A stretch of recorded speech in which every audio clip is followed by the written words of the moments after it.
Vi vil gerne fortælle om den franske revolution, og det vil vi gøre ud fra den her tidslinje. Det er sådan, at de begivenheder, som måske strækker sig over længere tid, eller vi ikke har en specifik dato til, de har fået datoen den 1. januar. Det var sådan, at der siden 1614 havde været enevælde i Frankrig, men det skulle ændre sig i årene efter 1789. I tiden før revolutionen, der var det franske samfund opdelt i 3 stande. Gejstligheden var den første stand, og de adelige den anden stand, og til sidst så var der borgere og bønder, som tilhørte den tredje stand.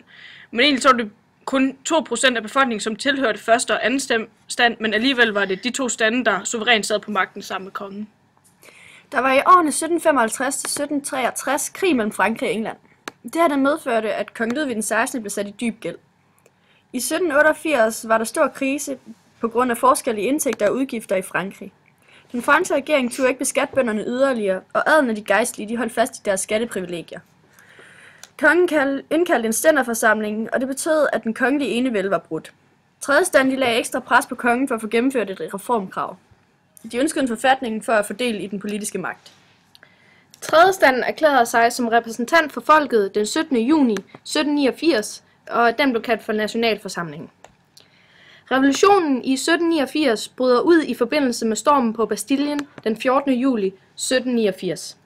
Folkemasserne trængte ind i et militært arsenal, hvor de forsynede sig med våben og derefter stormede Bastillen, som blev brugt som fængsel. Bastillen opfattes af den grund som symbol på kongens undertrykkelse af folket. Den 27. august tog Nationalforsamlingen et skridt mod opbygningen af et nyt og mere demokratisk politisk system, da man her vedtog menneskerettighedserklæringen. Den var på flere områder inspireret af den amerikanske uafhængighedserklæring. Med denne erklæring blev der blandt andet religionsfrihed og lige rettigheder med mere. Og den politiske magt var nu ved folket. Kongen nægter i 1789 at underskrive menneskerettighedserklæringen. Kongen blev i forbindelse med dette revolutionens gidsel, men ender med at underskrive en ny forfatning. Nabolandene omkring Frankrig var meget bange for, at deres lande ville gå den samme revolutionære vej som Frankrig. Derfor ville den østrigske kejser og den preussiske konge gribe militært ind i Frankrig for at genoprette monarkiet. Krigen havde kostet Frankrig dyrt, og der var prisstigning og mangel på korn. De var på panikkens rand, og kongen blev mistænkt for at være ledtog med fjenden. Dette medførte, at småborgere og arbejdere tog kongen til fange. Kongedømmen var nu reelt afskaffet. Der blev oprettet et nyt konvent, og arbejderklassen fik også politiske rettigheder.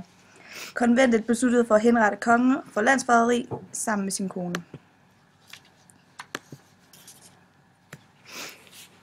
Frankrig var i perioden efter 1789 i krig med resten af Europa, og i disse kriser viste den unge officer Napoleon Bonaparte sig at være en fremragende hærfører.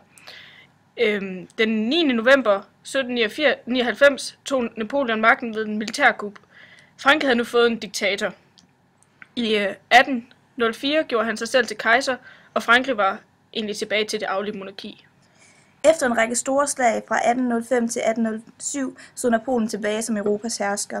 I 1812 angriber Napoleon Rusland. Dette felttog blev indledning til hans fald. Napoleons hær blev tvunget til at trække sig tilbage fra Moskva midt om vinteren, hvilket medførte, at flere soldater døde af sult og kulde. Det førte til, at det franske herredømme blev opløst i 1814, og Napoleon blev besejret af Rusland, Preussen, Østrig og England. Napoleon blev afsat, men et år senere blev han hyldet som franskmændenes kejser. Napoleon han lider dog sit endelige nederlag i 1815 i Waterloo, og dette ses som revolutionens afslutning.